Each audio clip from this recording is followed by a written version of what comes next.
Bonjour à tous. Salut. Aujourd'hui, avec Benjamin, on va tester le nouveau châssis 4.2 français qui va sortir fin février, le Hobbytech X Mid. Donc c'est un 4.2. Benjamin, il l'a pas encore vu, donc il va le découvrir, il va nous donner son avis, puis après on va aller faire quelques tours de piste ici dans notre club ORC Park qui est donc près de Lille dans le nord, et on va dire est-ce que cette voiture à 300 euros peut convenir pour rouler chez nous dans notre club sur une piste en astro. Benjamin, tu découvres donc cette voiture.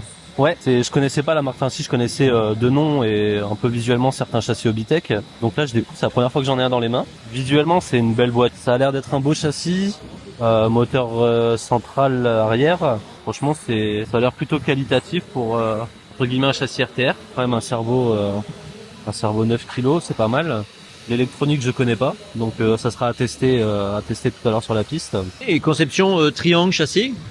Bah écoute, triangle, on est sur des triangles qui sont maintenant un peu standards, un peu en V, incurvés. Beaucoup de châssis maintenant qui utilisent ce genre de triangle. Par contre, il me paraissait un peu court en empattement. Enfin, l'empattement du triangle paraît un peu court. Après, c'est du plastique classique. Je pense que niveau solidité, on est sur la même que des châssis, enfin que des triangles classiques chez Duasso ou du X-Ray. En tout cas, par rapport au budget proposé. Par rapport au budget proposé, c'est correct. 300 euros à l'heure d'aujourd'hui pour un RTR, franchement, ça reste correct. J'avais pas vu, par contre, c'est des tourelles en alu. Oui, on dirait qu'elles sont en plastique devant. Ouais, j'avais pas vu que c'était de l'alu en fait. C'est bien ça.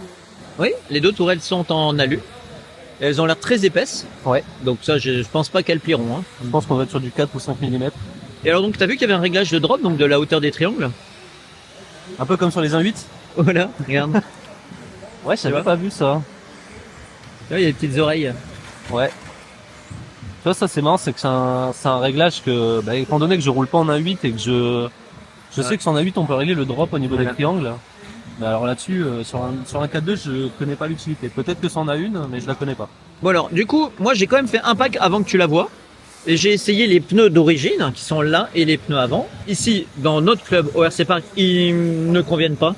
Ils sont vraiment mous. Donc c'est vraiment pour moi des pneus terre qui iront mieux en extérieur. La terre bitume, étant donné que ça reste quand même des petits picots un peu... Ouais, bah, par contre sur bitume ils vont s'user à une vitesse, mais ouais. De toute façon, ouais. Voilà. Mais oui. Donc du coup j'ai mis des pneus ici à moi, des Schum Mezzo en gomme jaune et des Cactus Fusion en gomme jaune. Je vais te filmer, tu vas essayer quelques tours. Ouais. Et puis après on prend notre ressenti. Allez, C'est parti. on va voir Tony qui va essayer le nouveau châssis Hobbytech X Mid Avec la radio Connect. avec la nouvelle radio Connect, fournie avec le châssis.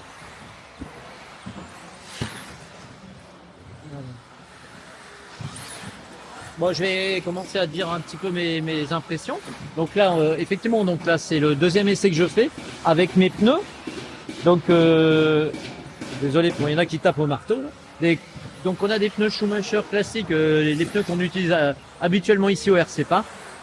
Donc, il y a un pignon de 20, donc on voit qu'on est un petit peu limité en vitesse de pointe. Ceux qui voudront aller beaucoup plus vite avec cette voiture, il faudra mettre un pignon beaucoup plus gros. Moi, je conseillerais maximum 27 pour pas faire trop chauffer le moteur. Donc, mais il y a moyen d'aller plus vite en changeant le pignon. Donc ça, je sais que pour beaucoup de personnes qui vont regarder cette vidéo, ça parle. Très peu de personnes auront accès à cette piste parce que c'est quand même dans le nord de la France. Hop. En tout cas, mes premières sensations sont le châssis, je le trouve bien, le comportement est pas mal. Ce que j'aime pas, ce que je peux le dire tout de suite, c'est que c'est une voiture qui va être très bien pour du loisir. Parce que le cerveau, il est lent. Mais si on voulait faire de la compétition avec, je suis certain que c'est possible. Mais il faudrait changer l'électronique. Tout de suite, j'ai l'impression de lenteur du cerveau.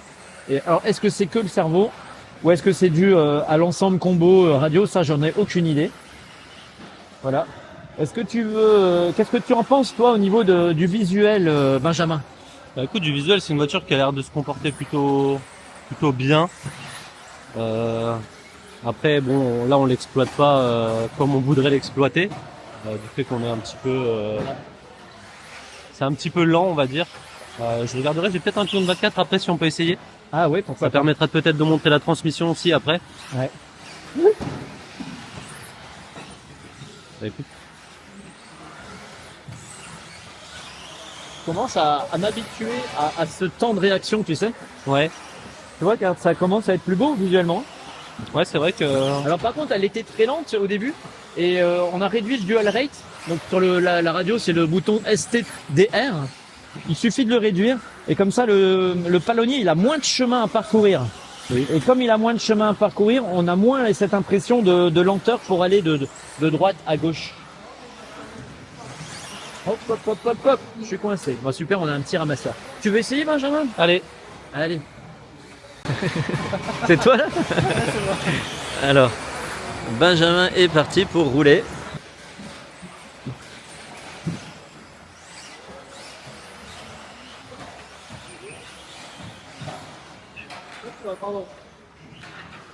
Bien fait. C'est Monsieur Victor Rouleau qui vient de le percuter. Ah, t'es là. Alors, il est coincé là-bas. C'est vrai que ça paraît moins lent, le fait d'avoir baissé le dual race. Ah oui, hein, ça change beaucoup de choses. Hein. Moi, je la trouve visuellement beaucoup mieux que sur notre premier essai tout à l'heure, surtout avec les pneus d'origine. Ouais.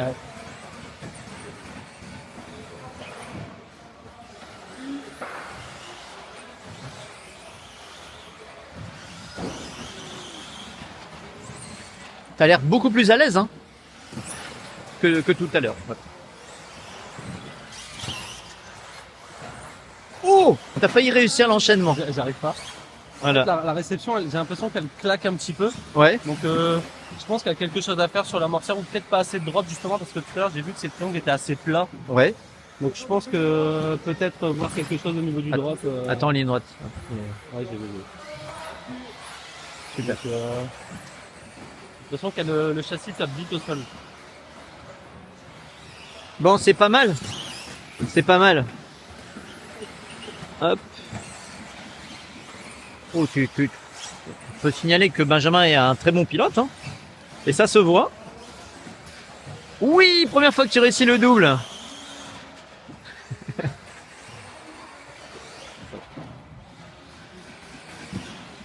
Je pense que le pignon de 20 est pas adapté chez nous. Ça, c'est sûr. Je serais même partant d'essayer un 25 directement, tu vois. Voilà. Alors, la voiture, elle se comporte vraiment, ça va. En fait, franchement, ça va. Deux Ouais. boîtes comme ça, on n'a rien touché. La voiture, elle se comporte bien. Enfin, je veux dire, On a juste changé les pneus, t'es pas en bataille avec. c'est tout, et limiter un peu le dual rate. Ouais. Voilà. Ça, je pense, c'est vraiment. Après, bon, l'électronique, la puissance, etc. Mais là, deux boîtes comme ça, bah, franchement, non, c'est marrant. C'est marrant à rouler. Ok, Je pense que pour un débutant qui veut vraiment s'y mettre, très bien. voilà. On essaye de trouver un pignon? Ouais. Allez. Alors là, on est en train d'enlever le cache ici. Ça sera peut-être mieux sans la roue. Sans la roue, c'est encore mieux. On aura une belle vue comme ça.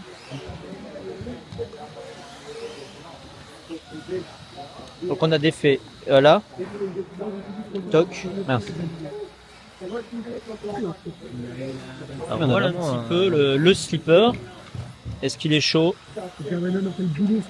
Et donc un tout petit pignon, ça c'est dommage ce choix d'avoir mis un petit pignon, mais ça doit être pour être sûr de préserver la chauffe du moteur. Hein. Alors, je vois déjà un problème similaire à nos X-Ray. L'accès à la vis du bas. C'est Donc ça. moi j'ai fait un trou là-dedans, mais là j'ai pas de tournevis à boule. Ouais. Mais moi je vous conseille de faire un trou dans la bavette ici pour pouvoir accéder à la vis de bas du moteur, un trou de 4. Alors donc Benjamin, t'as mis un pignon de 27. Ouais, c'est ça. On va essayer ça parce qu'on avait un 24 mais il passait pas. Il y a un problème de vis. Donc Ouais. le problème c'est l'accès hein, pour la vis du moteur. Comme on n'a pas pu faire de trou là, bah t'as dû démonter tout le longeron. C'est ça. Donc ça c'est pas rigolo. Donc vraiment faudra faire un trou. Donc ok.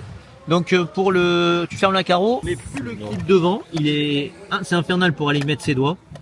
Donc en gros on a remarqué qu'il n'y avait pas besoin de mettre le clip devant. Bah, Par contre on met voilà c'est si t'arrives à décrocher ça devant, c'est eh ça. bah, t'es un champion. Voilà. Par contre on met que celui de derrière et ça suffit.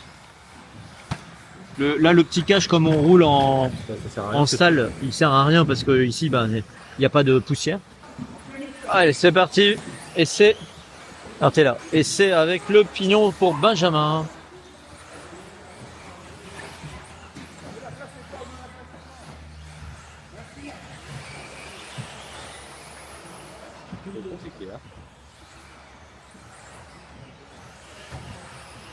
Ah, t'as plus de vitesse là, hein? Ça marchait un peu mieux, ouais.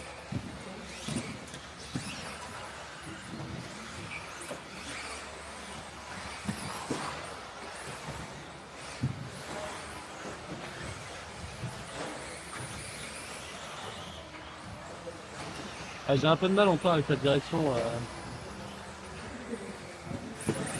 Alors je sais pas si c'est parce que le variateur ne délivre pas assez de puissance au niveau du récepteur et on fait que le cerveau soit un peu lent. Du coup j'ai du mal à doser proprement mes virages. Ah ouais, tu as dosé dessus? Oh, dans le dos.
Benjamin, avec le pignon de 27, qu'est-ce que t'en penses? Plus puissant, Ouais. sachant qu'on a touché aussi aux programmations variateurs. Donc on a mis un peu plus de pêche en bas, donc c'est vrai que ça change un peu. C'est plus agréable à piloter. Par contre là, pour moi en tout cas, mon ressenti, le seul gros problème que j'ai moi c'est la direction. Ça c'est vraiment, alors je sais pas si c'est le fait qu'on peut pas mettre plus de puissance, plus de voltage au bec, pour dire d'avoir un cerveau de direction qui va un peu plus vite.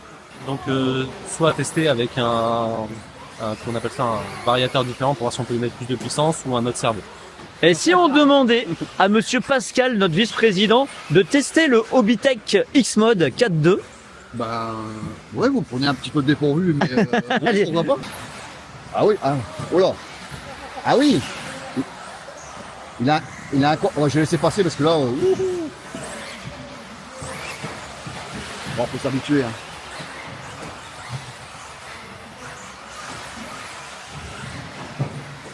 Ah ouais. Ah oui, il a de la reprise. Oui, c'est normal. Alors oui, parce qu'on a... D'origine, il y avait un pignon de 20. On a mis un pignon de 27. Oula. Ah oui.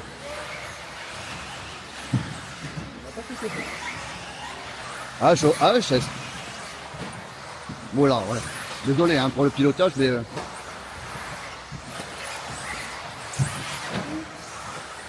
Ouais.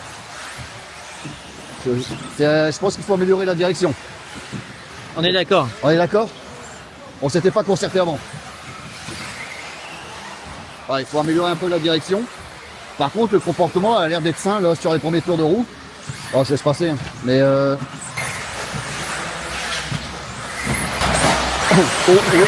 Ah non, attends, j'ai un problème à l'avant. Ah, t'as cassé. T'as cassé. Tu crois? Ouais. Mais oui, faut s'habituer, mais la voiture elle a l'air d'être saine. La direction, faut trouver quelque chose de... je sais pas encore quoi, faut trouver quelque chose d'autre de mieux. Ouais. Mais le comportement de la voiture, là, sur les premiers tours, ça a l'air d'aller. Et là, elle est de boîte, t'as rien fait. On a changé le pignon. Le pignon, mais au niveau... Et les pneus, j'ai mis des pneus pour le RC Park. Bon ben voilà, il y a Pascal et il nous a fait une petite casse. Donc on a un petit triangle avant qui est cassé. Donc bon, c'est que du plastique. Hein. Donc, bon, là on va devoir arrêter la vidéo parce qu'on n'a pas de pièces. C'est pas grave. Désolé. Merci Pascal. Ah voilà, on arrive à la conclusion du test de ce Hobbytech. Donc on est obligé d'arrêter parce qu'on a eu une petite casse et ça arrive. Hein. Vous savez quand on pratique en club ici, on a régulièrement des casses. Ok, Pascal. Merci, Susan. Pour l'honneur. Non. Allez, Benjamin. Ok. Non, bah écoute, mon sentiment, je pense que c'est une très bonne voiture pour débuter, enfin pour le loisir hors circuit dans l'état, Ouais. avec l'électronique, le cerveau, etc. Par contre, si on veut commencer à faire un petit peu de course ou rouler sur des circuits comme au RC Park par exemple, Ouais. je pense qu'il faut revoir la partie direction, notamment le cerveau ou la puissance du bec. Malheureusement, on peut pas la régler sur ce variateur-là, donc c'est compliqué. Parce qu'on a, c'est un peu flou. Alors la voiture est très bien, très saine, mais la direction elle est un peu floue en fait. Elle C'est est ça. un peu vague. Tu la places pas comme tu Alors- veux dans les virages. C'est ça. Moi, je dirais la même chose que Benjamin. Je pense que pour un usage loisir, elle est parfaite pour aller s'amuser n'importe où dehors. En plus, les pneus d'origine très mous, ça, ils vont vraiment aider pour. Par contre, pour un usage compétition, je dis bien comme nous ici en salle, où on a vraiment d'avoir une piste très accrocheuse avec, il faut vraiment pouvoir tourner très vite. On a trop de lenteur sur le cerveau. Donc, pour un usage de 90% des gens qui vont l'acheter, la voiture sera très bien. Mais pour nous, en compétition, si on veut utiliser ce châssis, je suis certain que la base, elle est bonne. Mais on va certainement devoir changer l'électronique au niveau radio, peut-être même variateur. Et voilà. Et pour avoir quelque chose de plus haut de gamme à ce niveau-là. J'allais dire, nous on a trouvé que le châssis était costaud. Maintenant le choc qu'il y a eu qui a cassé le triangle, il était quand même violent. On va essayer de se procurer une pièce. Voilà. Merci à vous d'avoir suivi. Au revoir à tous. Ciao ciao.